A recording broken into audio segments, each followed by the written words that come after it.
Welcome to The Explainer, where we break down complex topics into clear, dynamic presentations. So, here's a big question for you.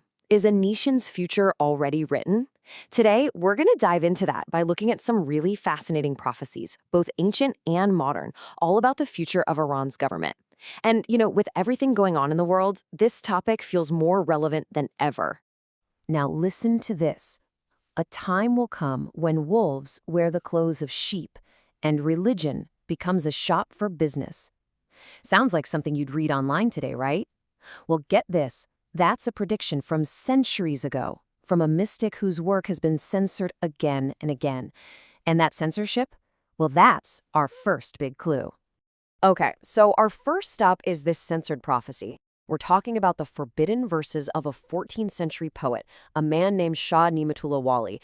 And believe me, his most controversial stuff has been under lock and key for ages. So why the censorship? Well, for centuries, rulers have been taking his work and just snipping out the parts they didn't like. The verses predicting revolution and big changes. According to our source material, this includes the current government. They basically keep the poems that make them look good and get rid of anything that even hints at their own downfall. But here's where it gets really interesting. In the original, uncensored manuscripts, there's a specific number that keeps showing up. 40. A verse literally specifies that the rulers who come to power after the monarchy, their era will only last for 40 years. And the prophecy doesn't just end there. It says after those 40 years, a new national leader is supposed to show up and rebuild the country. This is huge because it completely flies in the face of the official state narrative. That story says the current government will hand power directly to a messianic figure. But this ancient prophecy, it suggests, nope, wait, a whole era of secular rebuilding has to come first. All right, so let's jump from the 14th century, way, way back in time. Our second piece of evidence comes from ancient pre-Islamic Persia. We're looking at warnings from the Zoroastrian oracle, a sage named Jamasb. His predictions were all recorded in this text called the Jamasb-nameh. Think of it as his book of prophecies. And when you read what he had to say, man, it sounds eerily familiar. Okay, now check this out. It's absolutely stunning. On one side, Shah Nematollah talks about wolves in sheep's clothing. On the other, Jamasb, over 1,000 years earlier, describes a wolf era led by liars. Both say these rulers drive people away from faith and make them miserable.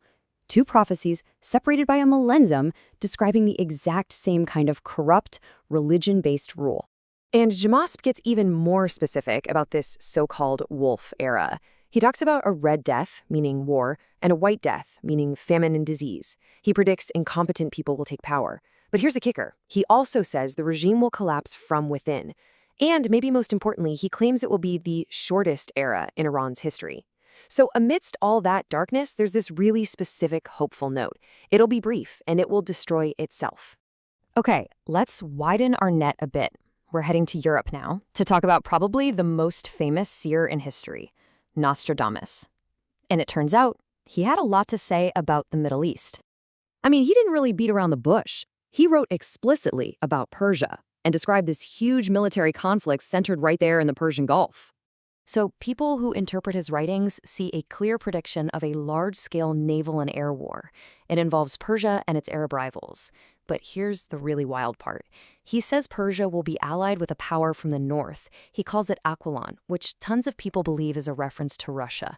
And the outcome of this war? Not total destruction, but the downfall of the rulers. The resemblance to today's geopolitics is pretty uncanny. So far, we've heard from a mystical poet and foreign seers. But you might be wondering, what do Shia Islamic texts themselves say? Well, this part is a surprising internal twist. The official story you'll often hear uses this hadith, which is a recorded saying of the Prophet Muhammad, to legitimize the 1979 revolution. But that's only half the story, not even close. Because if you dig into other older texts, books like the Ghaibet al-Numani, you find some powerful warnings that, surprise, surprise, you rarely ever hear mentioned. Like this one. Before the true rising, 12 false flags will be raised, all claiming to be righteous, but all are false.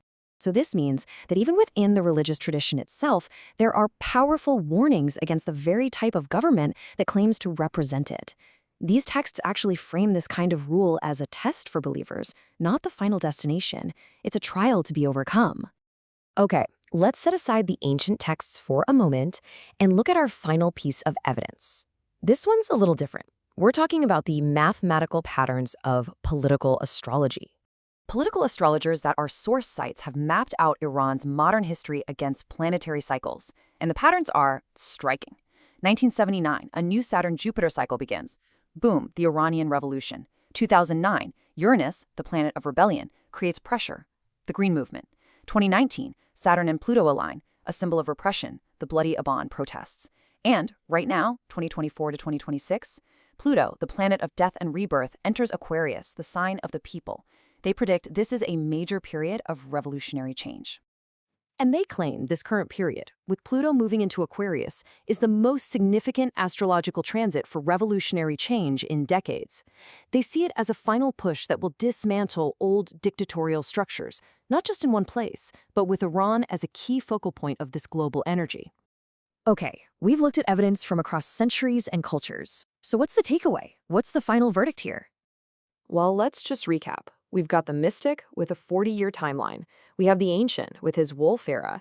We have the seer predicting a war that topples rulers. We have the hidden scripture warning of false flags. And finally, we have the cosmos with an astrological clock that seems to be ticking down. All five seem to point to the exact same conclusion, that the current system in Iran is temporary. I mean, think about it. You've got four totally different frameworks: mystical, historical, religious, and astrological, and they all appear to converge on a single narrative.